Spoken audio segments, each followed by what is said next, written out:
Abramos, hermanos, la palabra del Señor en la carta a los Romanos.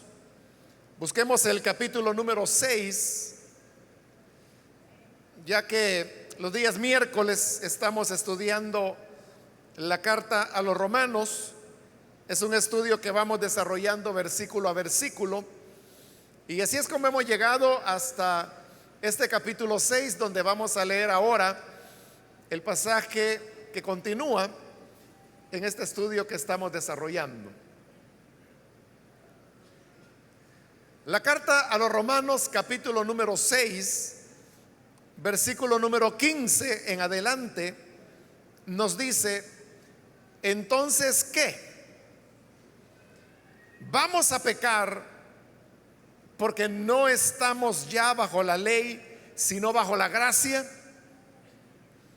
De ninguna manera. ¿Acaso no saben ustedes que cuando se entregan a alguien para obedecerlo, son esclavos de aquel a quien obedecen?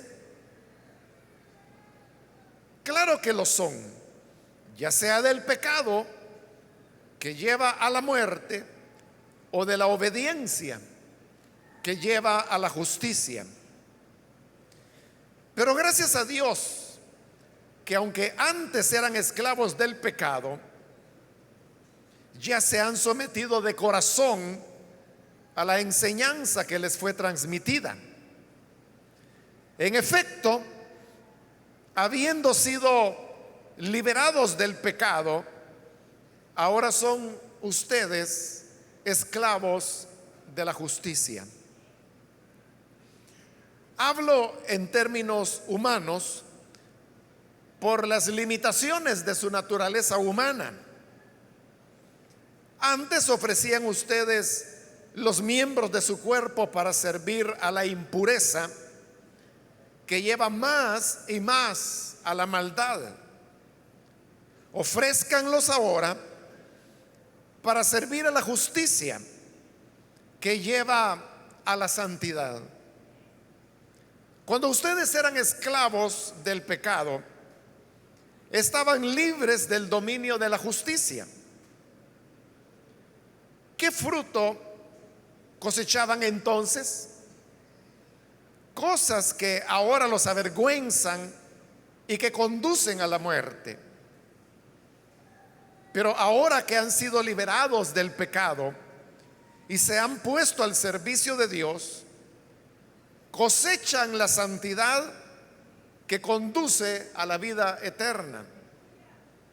Porque la paga del pecado es muerte, mientras que la dádiva de Dios es vida eterna en Cristo Jesús, nuestro Señor. Amén. Hasta ahí dejamos la lectura. Pueden tomar sus asientos, por favor.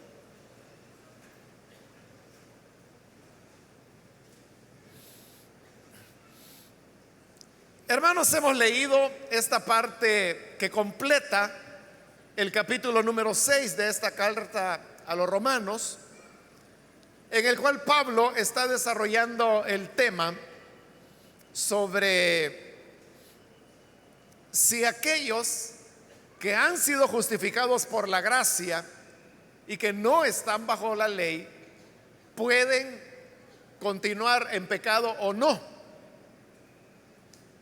Ese razonamiento, que a nosotros nos parecería absurdo, era en realidad algo que las personas que objetaban a Pablo pensaban de verdad.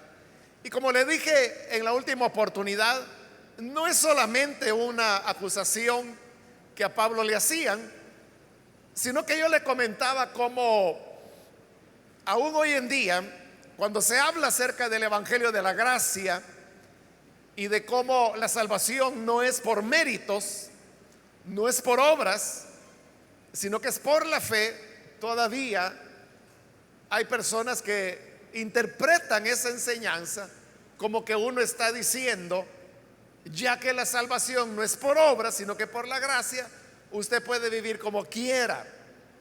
Si quiere, puede pecar. Así lo interpretan algunos.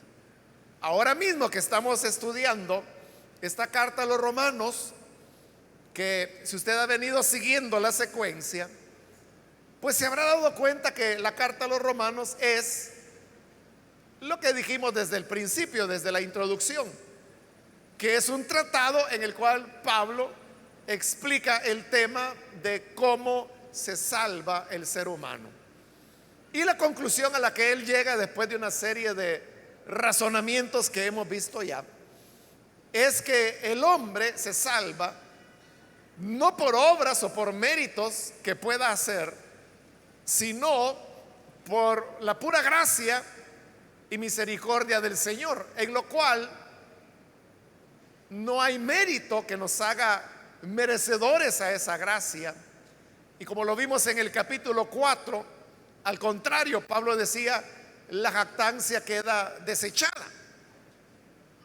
Pues al explicar estos pasajes anteriores, hay personas, hermanos, que se han comunicado con su servidor y que han dicho exactamente esa acusación, y es de que si se está enseñando que la salvación es por gracia y no por obras, entonces no importa cómo el ser humano viva.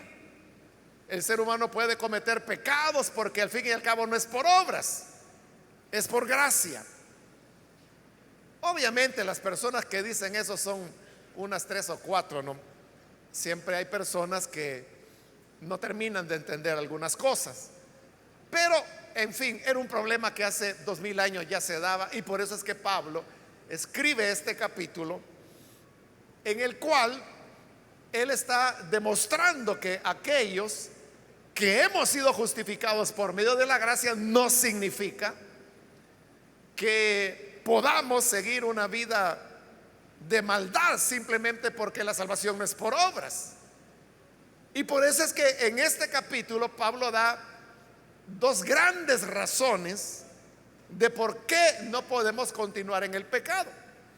Y eso dijimos en la ocasión anterior, que este capítulo se divide en dos partes, y cada parte está marcada por la pregunta que aparece en el versículo 1, donde dice: ¿vamos a persistir en el pecado para que la gracia abunde? Esa pregunta se vuelve a repetir en el versículo 15, que es donde hoy hemos comenzado a leer, cuando pregunta: ¿vamos a pecar porque no estamos ya bajo la ley, sino bajo la gracia? Es decir, la pregunta se hace dos veces en este capítulo. Las dos veces se está preguntando que si el creyente debe seguir en pecado porque la salvación es por gracia. Y cada vez que Pablo hace la pregunta, él dará respuestas diferentes, que no son contradictorias, sino que son una razón tras otra de por qué el creyente no puede seguir en pecado. Entonces, la formulación de la pregunta que aparece en el versículo 1 y luego en el 15 marca las dos partes en que el capítulo se divide. Por eso precisamente es que comenzamos la lectura en ese versículo 15, porque es ahí donde la pregunta se hace por segunda vez, y consecuentemente es donde él dará la segunda razón por la cual el creyente que ha sido justificado por gracia y no por obras no puede continuar en pecado. Antes de pasar a esta segunda razón, quiero recordarle cuál es la primera. La primera es que Pablo dice que los que hemos creído en Jesús hemos muerto al pecado. Y por cuanto hemos muerto al pecado, entonces no hay una razón para que la persona pueda continuar practicando el pecado si es que ya murió a eso. Creo que el ejemplo ese de la muerte, todos lo entendemos, ¿no? Porque el muerto no hace nada, no dice nada, está muerto. Por lo tanto, ya no tiene una reacción ante las cosas, los hechos que continúan ocurriendo en este mundo físico. Igual el que murió al pecado. El pecado ya no tiene mayor injerencia sobre él y mucho menos va a manejar su vida, como es en el caso de aquellos que tienen como propósito en su vida ceder a la tentación todo el tiempo que lo deseen o que sea posible. Entonces, esa es la primera razón, que cuando Cristo murió, nosotros que hemos creído en Él también morimos al pecado. Cuando Cristo fue sepultado, nosotros los creyentes fuimos también sepultados, lo cual ocurre simbólicamente cuando somos bautizados en agua. Y cuando Jesús resucitó para una dimensión de vida diferente. De igual manera, el creyente que cree en Jesús también es resucitado con Cristo. Esta resurrección se da de manera simbólica, cuando la persona es levantada de las aguas bautismales. Y al igual que Jesús resucitó para una dimensión de vida diferente, el creyente que resucita en Cristo también va a una dimensión de vida diferente, que ya no es la vida de pecado. Por eso es que a la primera vez que él formuló la pregunta en el versículo 1, ¿vamos a persistir en el pecado para que la gracia abunde?, responde: de ninguna manera. Y es una respuesta tajante. Lo mismo ocurre en este versículo 15, cuando vuelve a preguntar: ¿vamos a pecar porque no estamos ya bajo la ley, sino bajo la gracia? Y responde también contundentemente: de ninguna manera. Ahora, aunque el fondo de las dos preguntas es la misma, realmente hay cierta variación en las preguntas. Porque vea, en el versículo 1 lo que Pablo está preguntando es: ¿vamos a persistir en el pecado? Y en el 15 lo que está preguntando es: ¿vamos a pecar? ¿Cuál es la diferencia entre persistir en el pecado y vamos a pecar? La diferencia es que persistir en el pecado se refiere a una práctica, algo que la persona hace cotidianamente. El atleta persiste en entrenarse, pero el que no es atleta, sino que le agarró un fin de semana ir a correr por ahí, fue a eso, a correr, pero solo lo hizo ese día. Persistir en el pecado, entonces, es cuando la persona ejerce una práctica del pecado, la cual Pablo dijo que de ninguna manera el creyente debe hacer. Pero hoy la pregunta del 15 es que si vamos a pecar. Aquí ya no está hablando de práctica, porque algunas personas podrán decir que ya que estamos bajo la gracia y no bajo la ley, entonces podemos darnos la licencia de pecar uno que otro pecadito por ahí. Como dice la gente, una canita al aire pues no hace daño. Otros dicen no es ninguna. Bueno, y hay así inventos de la gente, ¿no? Pero la idea fundamental es que está bien, no vamos a practicar el pecado, pero cometer un pecado allá eventualmente, que es a lo que se refiere, vamos a pecar, es algo que vamos a hacer o se puede hacer porque estamos bajo la gracia y no bajo la ley. Pablo responde contundentemente: de ninguna manera. Y va a explicar por qué no. Y es lo que se dispone a hacer a continuación. Y esta sería la otra razón. La primera fue que estamos muertos con Cristo. La segunda es esta, que él explica a continuación. En el versículo 16 dice: ¿acaso no saben ustedes que cuando se entregan a alguien para obedecerlo, son esclavos de aquel a quien obedecen. Claro que lo son, ya sea del pecado que lleva a la muerte o de la obediencia que lleva a la justicia. Lo que está diciendo Pablo ahí es que cuando hay una persona que dice, no, no, mire, si yo antes sí, mire, mi deporte era el pecado. Ay, no, y que estoy en Cristo. Y como es por gracia, pues allá de vez en cuando yo me doy ahí mi permisito.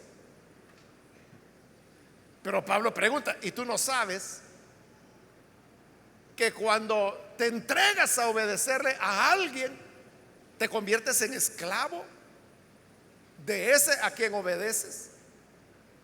Pablo va a tomar ahí el tema de la esclavitud para tomarla o usarla como una ilustración. Y la ilustración era, hermanos, que en la época de Pablo, bueno, la esclavitud era muy extensa porque había mucha pobreza, y cuando las personas se quedaban sin recursos, no tenían tierra para trabajarla, no tenían una barca para ir a pescar, por ejemplo, y cuando estaban endeudados y no le podían hacer frente a las cosas de la vida, entonces la única alternativa que les quedaba era venderse ellos. A veces era al deudor a quien le debían y ya no le podían pagar. Entonces le decían, mire, don prestamista, fíjese que en realidad el dinero que usted me prestó no voy a podérselo pagar. No tengo manera de generar ingresos, soy muy pobre. Entonces, para pagarle la deuda, me voy a convertir en su esclavo. Entonces la persona se entregaba como esclavo y con eso la deuda quedaba saldada. Claro, el deudor se convertía en el amo de esta persona que ahora era su esclavo y quedaba sujeta como propiedad de ese amo y tenía que obedecerle en todo.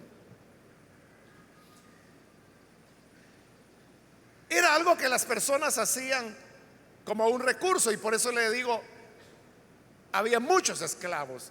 Por ejemplo, en esos años de gloria del Imperio Romano, que son el contexto en el cual fue escrito esta carta, en Roma, que es a donde él está escribiendo, esta carta va dirigida a los romanos, se dice que por cada persona libre había 3 esclavos.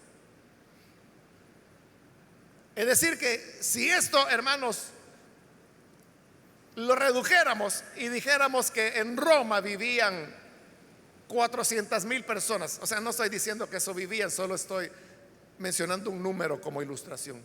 Suponiendo que en Roma vivían 400,000 personas, 300,000 eran esclavos y solo 100,000 eran libres, que eran los dueños, los amos de esos 300,000 esclavos.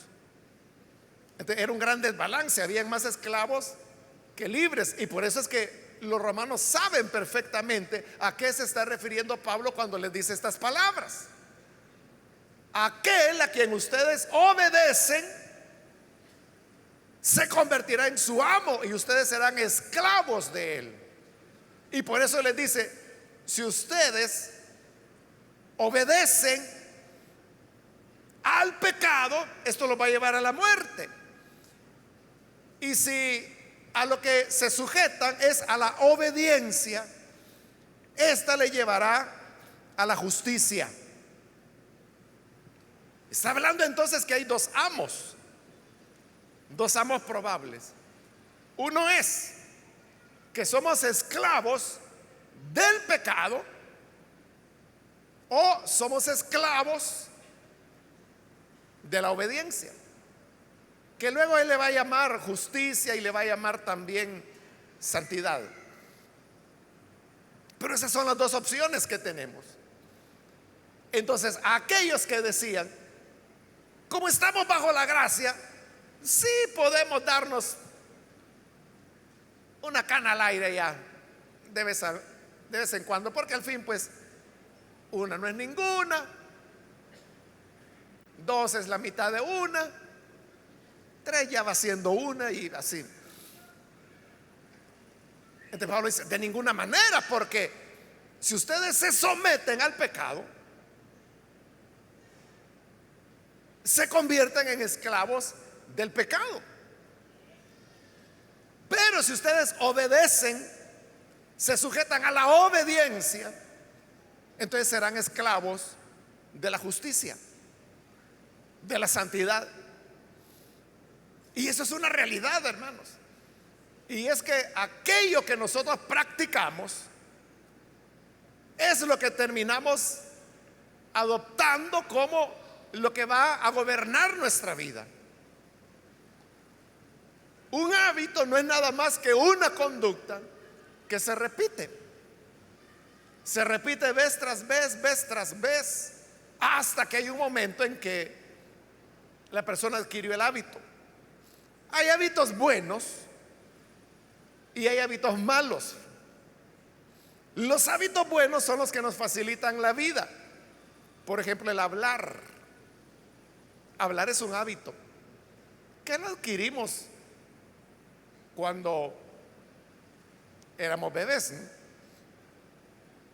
Comenzamos a repetir palabras fáciles como mamá, papá, que son repetición de vocablos, no es fácil de irlo aprendiendo, pero fuimos adquiriendo un hábito, de manera que hoy hablamos hasta más de la cuenta. También adquirimos el hábito de caminar. Alrededor de un año, más o menos en promedio, es cuando los niños y las niñas comienzan a caminar. Pero lo aprendimos. Y una vez lo aprendimos, usted no tiene que estar pensando, bueno, ¿cómo era eso de caminar? ¿Cómo era? ¿Tenía que levantar el pie o no lo tenía que levantar? ¿O era para atrás la cosa? Ya no nos lo preguntamos, es algo que hacemos automáticamente. Y así hay varios hábitos positivos, pero así como aprendemos hábitos que nos facilitan la vida, porque al ser hábitos lo hacemos ya sin pensarlo. Es como el que maneja un vehículo, sobre todo pues si es un vehículo estándar con cambio de velocidades. Entonces, cuando una persona está aprendiendo a manejar, está como muy pendiente. ¿Qué tengo que hacer? Meter el freno, meter el clutch o meter el acelerador. Meto primera, segunda. ¿En cuál estoy? ¿Estoy en tercera o voy en primera? ¡Ay! Se asusta la persona, porque son muchas cosas que tiene que tener en cuenta para poder manejar. Pero cuando el manejar se convierte en un hábito, hermano, o sea, pero es que la gente hasta se duerme manejando y por eso hay accidentes. Porque el vehículo viene a ser ya una extensión del cuerpo de la persona. O sea, llega a tener tal cálculo, hermanos, que sabe exactamente que que voy por aquí y yo sé que voy a pasar. Y tal vez el que ve de pasajero, no, ahí no pase, no va a caber. Sí, no va a caber, va a rayar el vehículo. Y el otro sabe y pasó limpiamente. O sea, porque el vehículo es ya como parte de su cuerpo, se habituó. Entonces, el habituar le permite ir manejando e ir oyendo música, por ejemplo, o ir oyendo noticias, o ir platicando con la persona que va al lado. Bueno, algunos incluso ahí van viendo el teléfono, recibiendo llamadas, aunque es ilegal, ¿verdad? O van enviando textos, peor, ¿verdad? Y por eso hay muchos accidentes. Pero es porque se han habituado, de manera que conducen y ya no tienen que estar esforzándose para eso. Entonces, cuando obedecemos al pecado, nos sometemos al pecado como amo, y el pecado se convierte en nuestro amo. Somos esclavos del pecado, y entonces viene esa conducta pecaminosa que, aunque sea ocasionalmente, se repite, y al repetirse se va convirtiendo en hábito, y al convertirse en hábito, después lo hacemos ya sin pensar. Así como usted cuando se va a lavar los dientes, cuando aprendió a lavarse los dientes, alguien tuvo que enseñarle, tiene que hacerle así, luego hágase así, luego de este otro lado, y usted tuvo que aprenderse los pasos. Pero hoy no, usted lo está haciendo y está leyendo el periódico, oyendo radio, está haciendo otras actividades al mismo tiempo.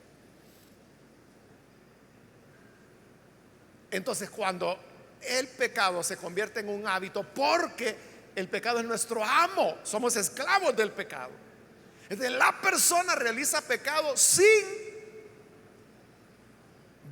premeditarlo, sin estarlo pensando mucho. Se convierte como un impulso que se da de manera natural, y a eso se debe que aquellas personas que le fallan al Señor y luego se reconcilian y vuelven a fallar y se vuelven a reconciliar y vuelven a fallar y se vuelven a reconciliar.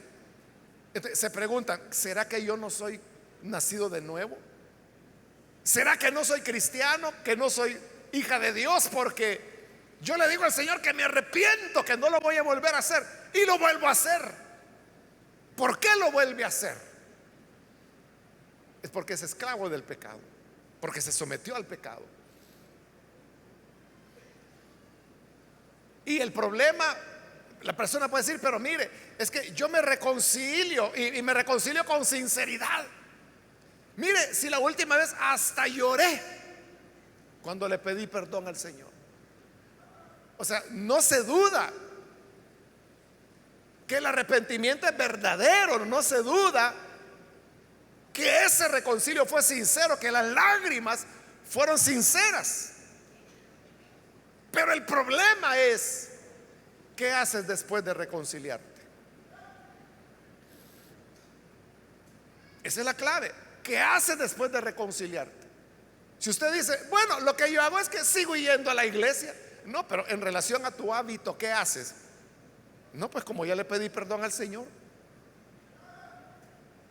Ese es el problema, que la gente no sabe que está tratando con un hábito, porque al pecar se sometió a la esclavitud del pecado.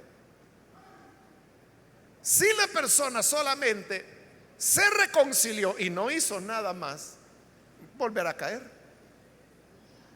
Y podrá reconciliarse 30 veces y volverá a caer 31 veces. Entonces, ¿cuál es la clave? Que después de haberse reconciliado, tiene que hacer algo para romper ese hábito.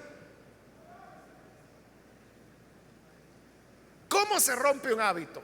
Bueno, aquí no lo toca Pablo, pero sí se toca en otras cartas, principalmente en la carta a los Efesios.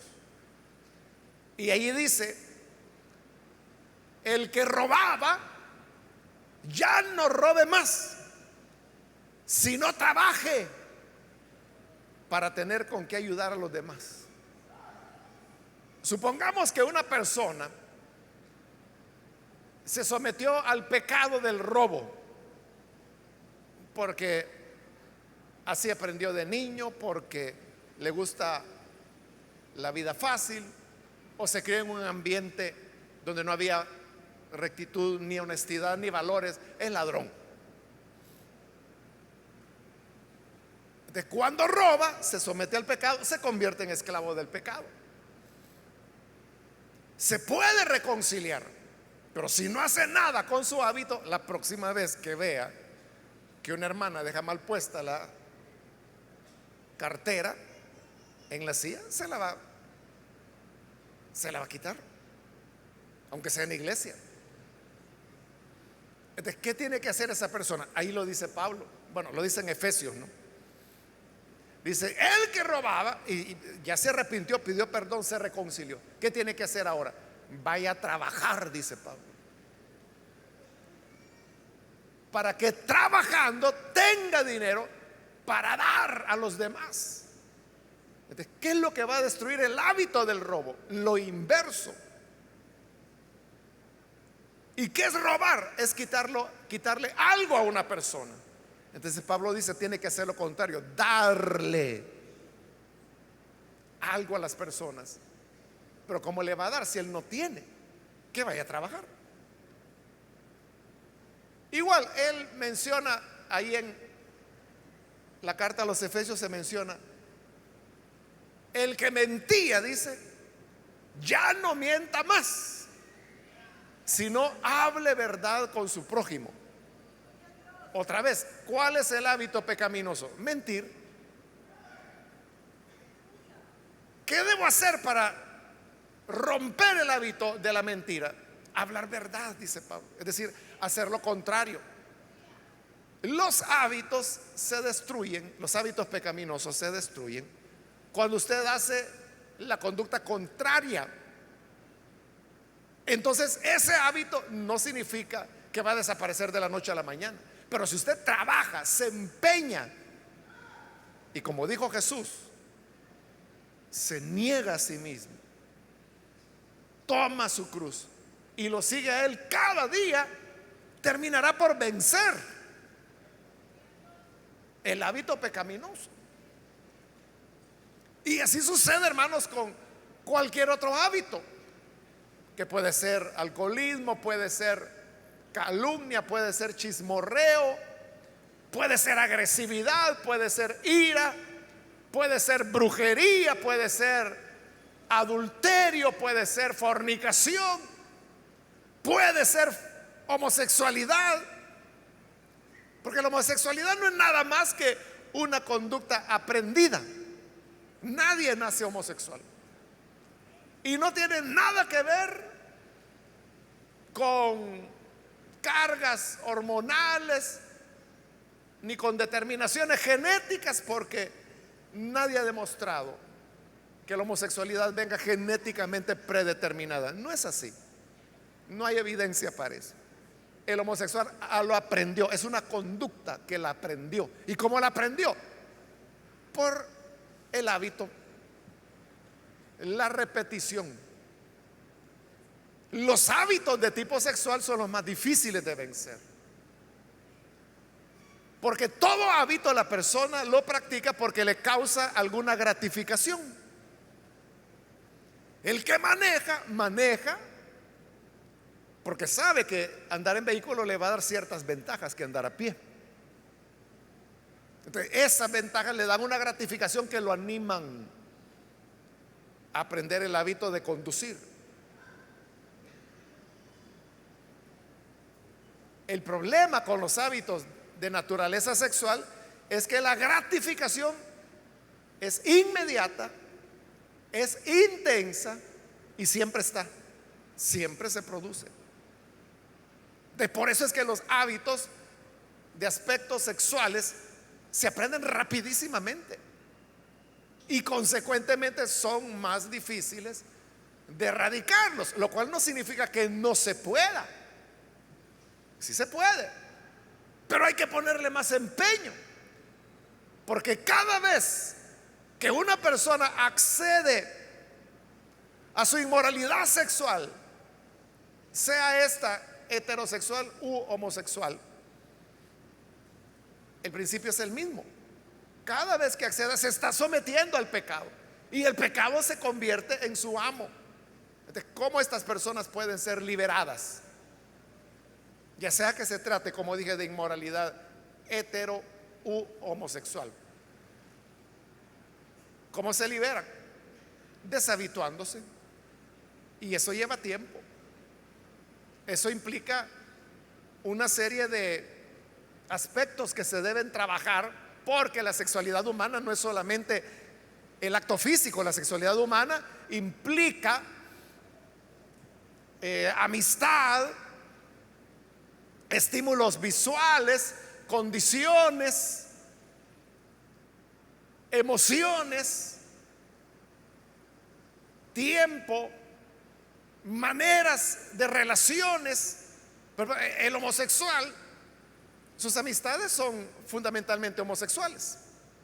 Por eso es que hay discotecas homosexuales, bares homosexuales, incluso almacenes donde venden ropa y donde fundamentalmente los clientes son homosexuales. Es el ambiente en el cual se mueven. ¿Pero por qué se mueven ahí? Porque es donde encuentran personas que andan buscando lo mismo que ellos. Y lo mismo puede ser con el heterosexual, que es un inmoral. El inmoral heterosexual siempre anda en busca o de barras shows o de prostíbulos, o anda en busca de mujeres inmorales o hombres inmorales. Ese es el punto. Igual que el alcohólico. El alcohólico lo que busca es donde hay cervecería, donde venden licor, donde queda el expendio, o anda buscando a los amigos con los cuales bebe. Entonces, cuando una persona quiere romper ese hábito, la esclavitud del pecado, que sea esclavitud alcohólica, heterosexual, homosexual, lo que sea, entonces tiene que romper todos esos elementos. Por ejemplo, cambiar horarios en su rutina de cada día. Las actividades homosexuales o de prostitución se dan de noche. Y por eso es que estas son personas que su vida comienza a las 9 de la noche. O sea, a la hora que usted ya está pensando irse a acostar, ya están preparándose para ir a la calle. Y van a regresar a las 4 o 5 de la mañana. Y usted me dice, bueno, ¿y esa gente no trabaja? Bueno, sí trabaja, pero en prostitución. Así se ganan la vida. Esos hábitos hay que cambiarlos, y eso implica por comenzar a levantarse temprano, buscar otro tipo de personas, otro tipo de trabajo, cambiar amigos. Ya no puede estar allá en el parque donde están la concentración de homosexuales o de inmorales, no. Sino que se trata de cambiar las amistades, de cambiar las lecturas, de cambiar la gente con la cual nos relacionamos, la manera como administramos nuestro tiempo, cómo administramos nuestro dinero, cómo está mi relación con Dios, con la iglesia, con los hermanos, cómo estoy en lectura de la Biblia, cómo estoy en oración. Entonces, cuando yo reformo todas esas cosas en mi vida, puedo salir adelante del hábito que me atrapa. Pero si no hago todo ese trabajo de desmontaje de las condiciones que me llevan a pecar, repito, podré pasar reconciliándome toda la vida y no voy a cambiar, porque no hago más que reconciliarme. Y con eso no estoy diciendo que reconciliar no sirva para nada. Lo que estoy diciendo es que es solo el paso uno de una serie de pasos que la persona tiene que dar para cambiar la manera como su vida ha sido configurada, es decir, su estilo de vida. Y cuando eso es cambiado, los hábitos se pueden superar. De ese peligro es que Pablo está advirtiendo. Cuando él pregunta, ¿vamos a pecar? Aunque sea ya en Año Nuevo, solo porque no estamos bajo la ley, sino que bajo la gracia. Y él responde, de ninguna manera. Ajá, Pablo, ¿y por qué no? Porque se vuelven esclavos de aquel a quien obedecen. Si obedecen al pecado, se vuelven esclavos del pecado. Tan esclavos que por eso es que la gente dice, mire, yo lucho, yo he llorado, yo he ayunado, yo he vigilado, yo he puesto en oración a mi madrecita, que es diaconisa de la iglesia tal, pero no puedo salir. Claro, ¿qué va a andar saliendo si ya se convirtió en esclavo del pecado? Tiene que seguir todo ese proceso de autonegación, de cargar la cruz, de seguir a Jesús cada día. Cada día, no puede descuidarse ni un día. El día que se descuide, la tentación volverá. Y si no está preparado, será derrotado. Es un trabajo de deshabituación. Deshabituarse, deshabituarse, deshabituarse, hasta que finalmente la persona logra la victoria. Amén.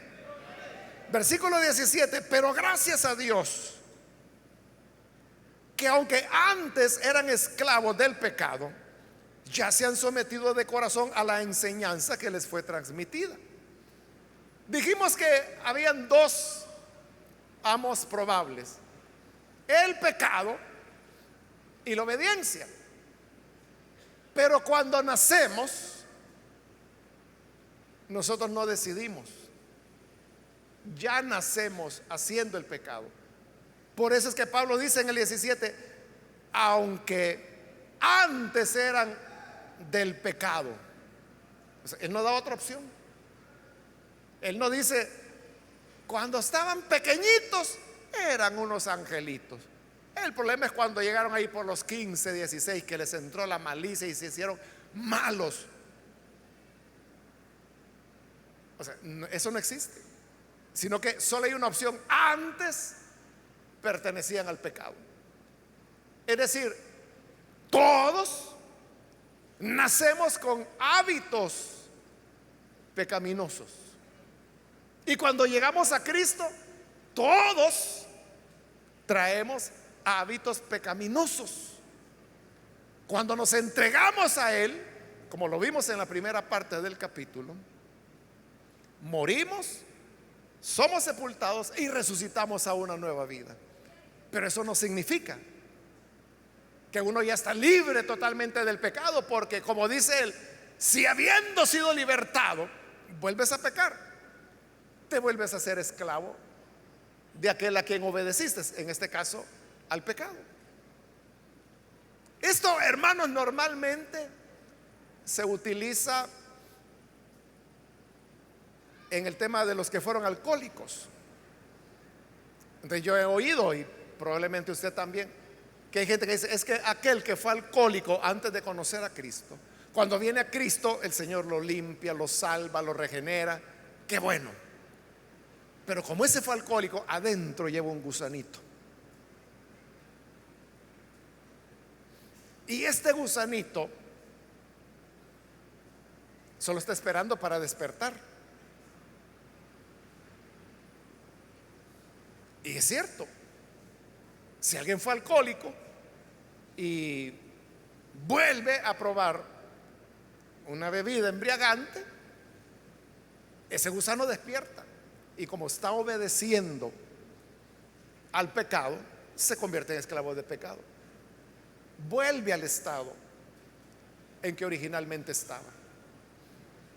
Por eso es que Pablo dice, de ninguna manera no debemos volver a pecar. Pero en el 18 hay una palabra de esperanza, porque dice, en efecto, habiendo sido liberados del pecado, ahora son ustedes esclavos de la justicia.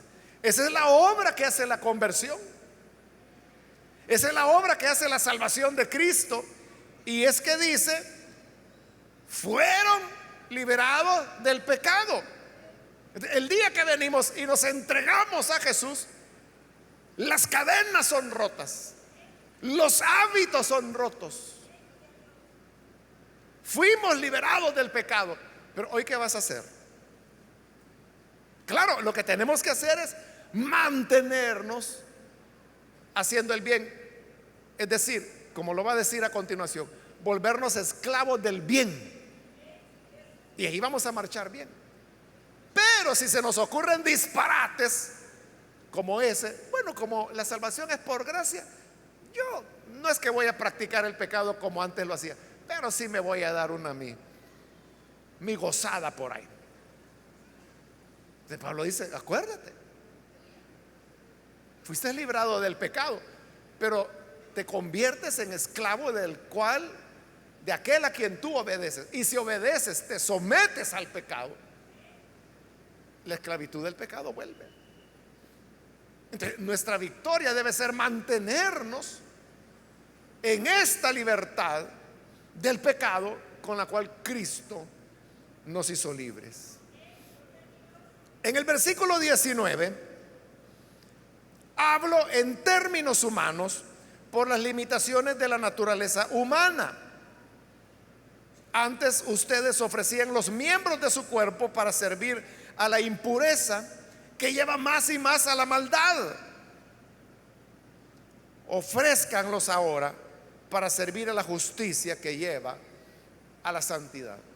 Pablo está ahí como pidiendo una disculpa, porque dice, estoy hablando en términos humanos, pero por las limitaciones de su naturaleza humana. Con eso lo que él quiere decir es, hermanos, esta ilustración que yo estoy poniendo entre el pecado y la esclavitud no es tan exacta, no es la comparación más apropiada. O sea, sirve porque uno entiende, pero deben entender que uso esa ilustración porque no hay otra manera en que lo pudiera explicar. Pero siguiendo con la misma ilustración que él acaba de reconocer que es imperfecta, dice: antes ustedes ofrecían sus miembros, los miembros de su cuerpo, al pecado. Porque usted sabe que hay gente que se especializa y especializa miembros de su cuerpo para el pecado.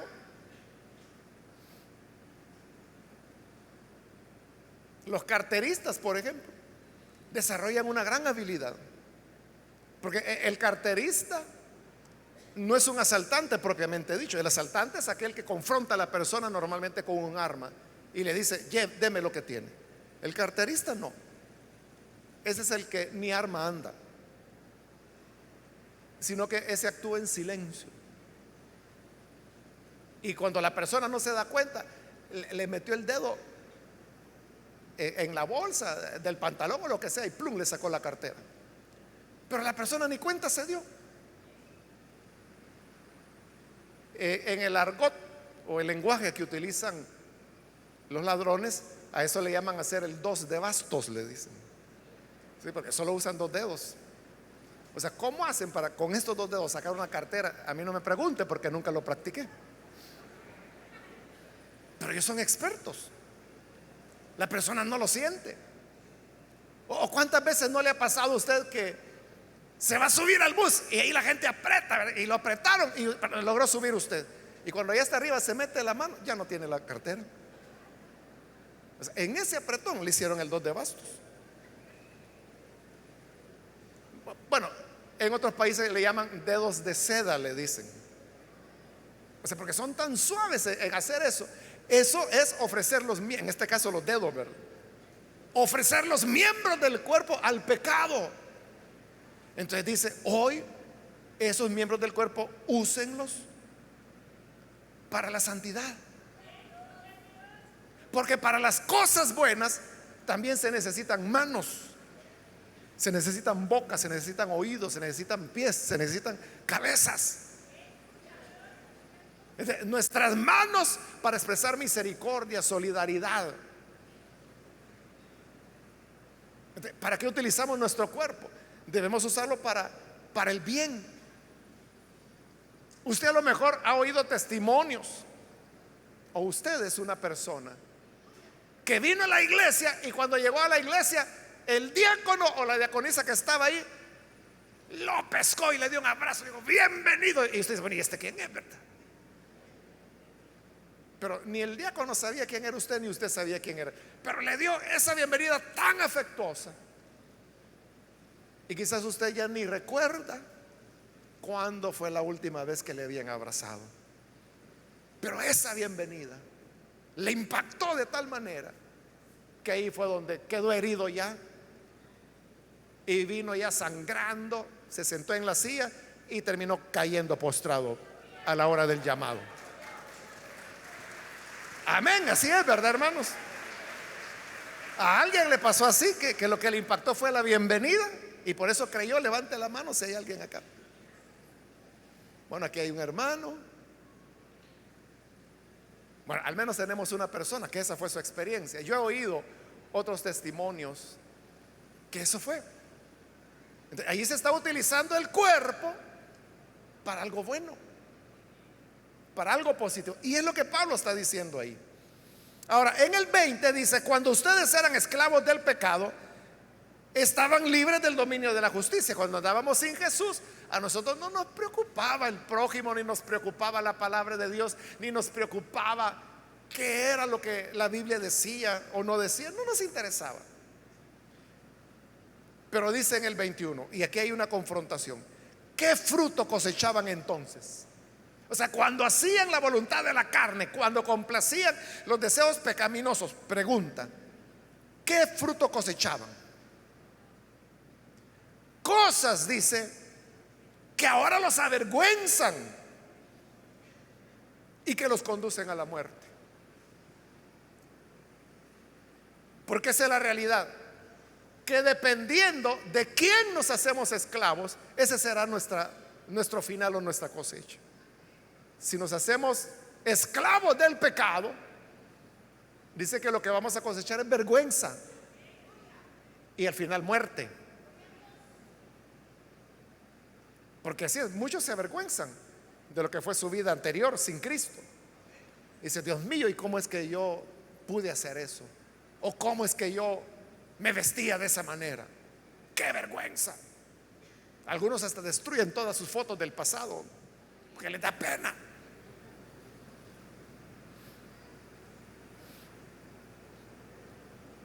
Me recuerdo hace años, hermanos, allá en Santa Ana estaba yo iniciando el ministerio. Terminó el culto y me fui a tomar el bus. Todavía no había células, entonces no habían buses que llegaran a la iglesia, sino que estoy hablando del bus público, el transporte público. Y un hermano diácono iba conmigo y pues él iba con su uniforme, con su corbata. Y estábamos en la parada esperando que el bus llegara, cuando enfrente había un borrachito tirado ahí en la calle.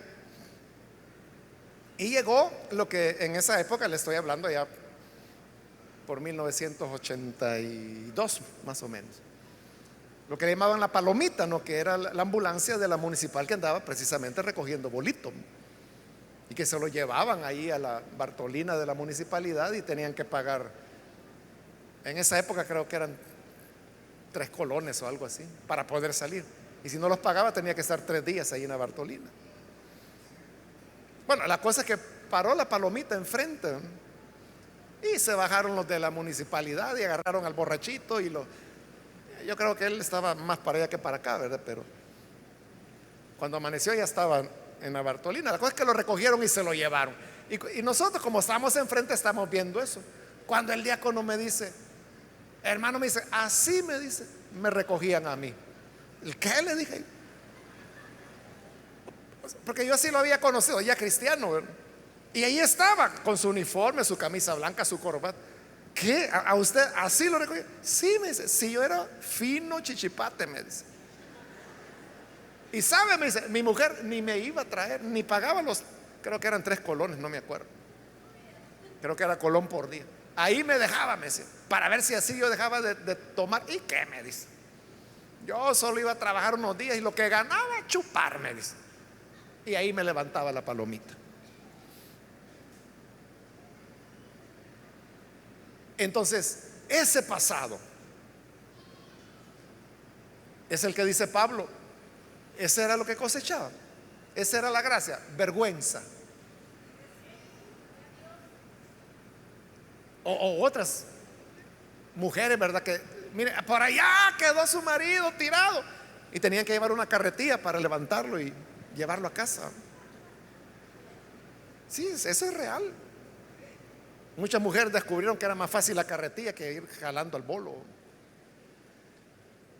Pero esos hombres, cuando recuerdan eso, dicen, yo estaba loco. Entonces dice Pablo, ese es el fruto, se avergüenza. Pero si se hacen esclavos de la justicia, cosechan la santidad que conduce a la vida eterna. Es decir, que por hacer el bien nunca nos vamos a avergonzar. Y lo más importante, no vamos a alcanzar muerte, sino que la vida eterna. Amén.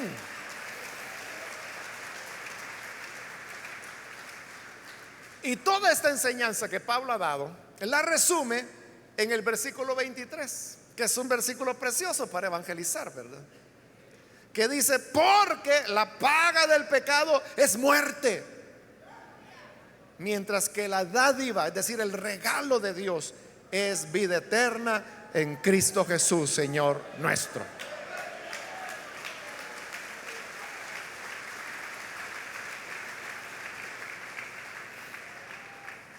El pecado nos conducirá a la muerte, pero mantenernos obedeciendo a la verdad nos lleva a heredar la vida eterna que es el regalo en Cristo Jesús, nuestro Señor.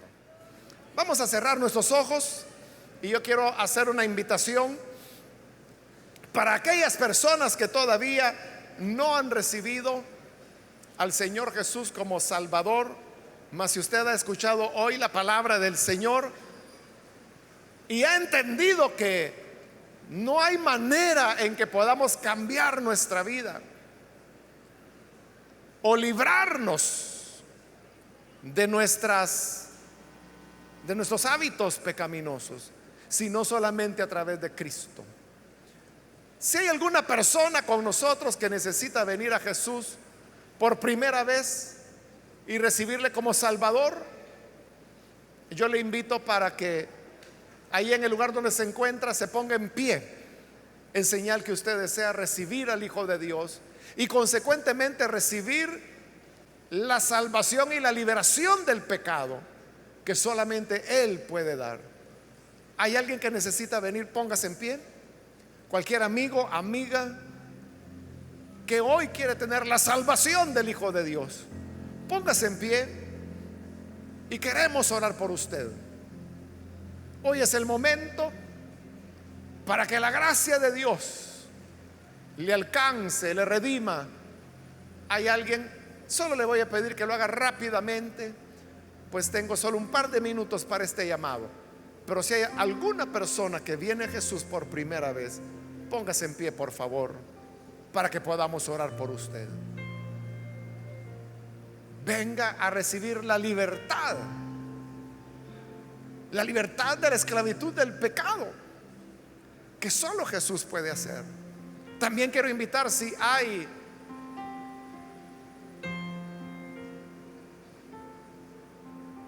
hermanos o hermanas que se han alejado del Señor, pero hoy necesitan reconciliarse, de igual manera, póngase en pie y venga para que oremos por usted. Cuando obedecemos al pecado, nos convertimos en esclavos del pecado. Y recuerde, si solo se reconcilia, lo más probable es que volverá a cometer la misma falta. Pero reconcíliese, porque es el primer paso. Pero luego de haberse reconciliado, comience a cambiar todo lo que sea necesario cambiar, quizás horarios, amigos, lugares que se frecuentan, calles por donde se pasan. A veces quizás es necesario clausurar redes sociales, cambiar número telefónico, todo aquello que sea necesario para romper esa estructura de pecado, hágalo y verá cómo la gracia del Señor le saca adelante. ¿Hay alguien que necesita reconciliarse? Póngase en pie y venga, vamos a orar por usted. A usted que nos ve por televisión, le invito para que ore con nosotros y en esta oración reciba al Señor por primera vez, o si necesita reconciliarse, hágalo ahí en su hogar. Ore con nosotros. Señor, gracias por estas personas que ven a través de televisión, de internet o escuchan por radio. Llega a cada persona para hoy obrar esa liberación del pecado que ellos están anhelando. Estas personas que se unen en oración o que se están reconciliando, Padre, rompe las cadenas de maldad, líbrales, que puedan servirte, que ellos experimenten las cadenas rotas y esos hábitos que se adquirieron tiempo atrás, décadas atrás, sean rotas por el poder de tu Espíritu y de tu palabra, para que así comencemos una nueva dimensión de nuestra vida. Con Cristo hemos resucitado y queremos llevar esa novedad de vida que tenemos en el Hijo de Dios. Ayúdanos a servirte siempre, y que así como en el pasado presentamos nuestro cuerpo para el pecado, hoy lo presentamos como instrumentos de justicia. Úsanos, Señor, para que seamos tus manos, tu boca, tus ojos, tus brazos, tu cuerpo. En el nombre de Jesús lo rogamos. Amén. Amén. Amén.